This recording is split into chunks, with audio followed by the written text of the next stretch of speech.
Bismillahirrahmanirrahim. Assalamualaikum warahmatullahi wabarakatuh. Perkenalkan, nama saya Bubirski Nugraha, NPM saya 2110110025. Di sini saya akan menyelesaikan tugas UTS saya, yaitu mata kuliah Tafsir Tarbawi, yang mana disuruh menjelaskan definisi tafsir Tarbawi, metode pendidikan dalam Al-Quran, pendidikan yang baik sesuai dalam Al-Quran dan As-Sunnah.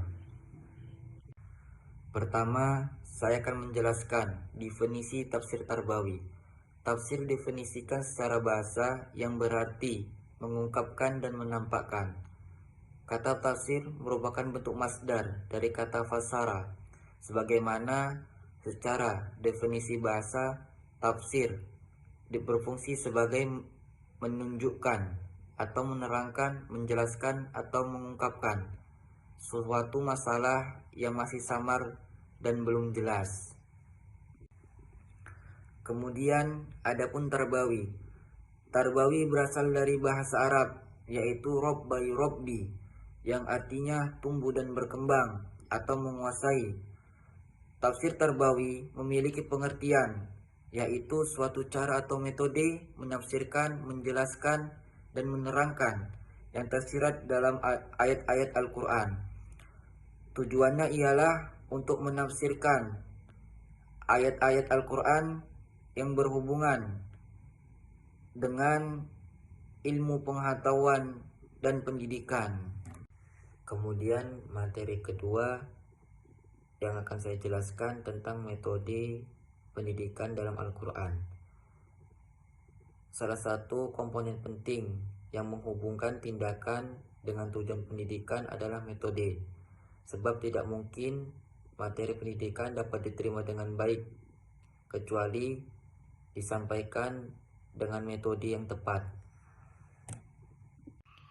Ciri khusus dalam metode Qur'ani adalah penyajiannya dapat menyentuh berbagai aspek kepribadian murid,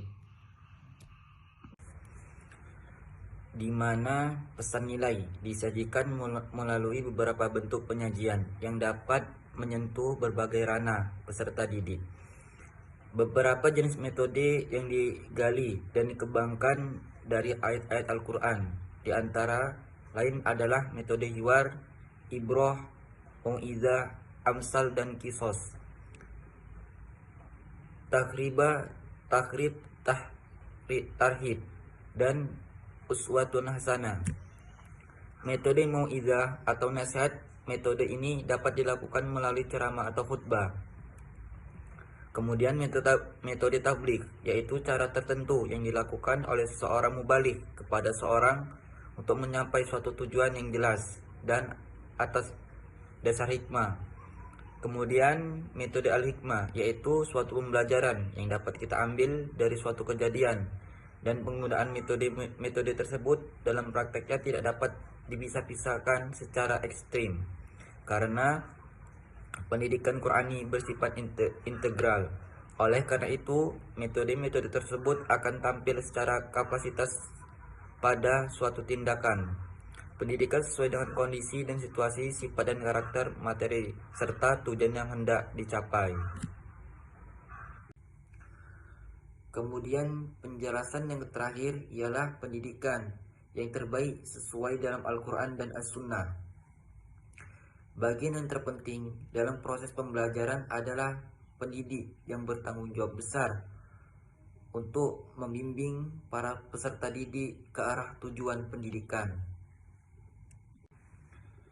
Pendidik bertanggung jawab dalam keberhasilan para peserta didik, baik secara spiritual, intelektual, moral, ataupun fisik para peserta didik.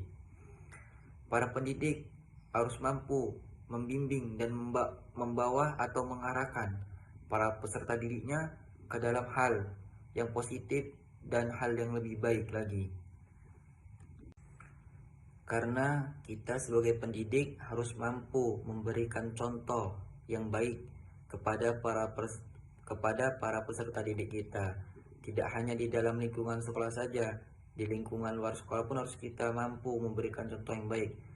Seperti cara berpakaian kita. Sebagai guru, kita harus mampu berpakaian layaknya seorang guru, tidak urak-urakan. Kemudian cara berbahasa kita, cara ngomong kita.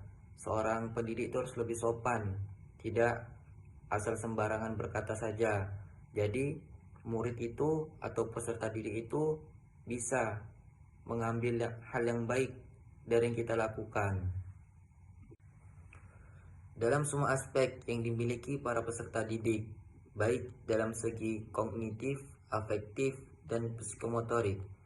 Sebagai pendidik yang terbaik yaitu harus mampu melakukan atau menerapkan ilmu pengetahuan, baik ilmu pengetahuan agama ataupun ilmu pengetahuan sosial atau pendidikan yang akan kita berikan kepada para peserta didik, sehingga kita sebagai pendidik sudah melakukan apa yang akan kita ajarkan kepada para peserta didik berikutnya.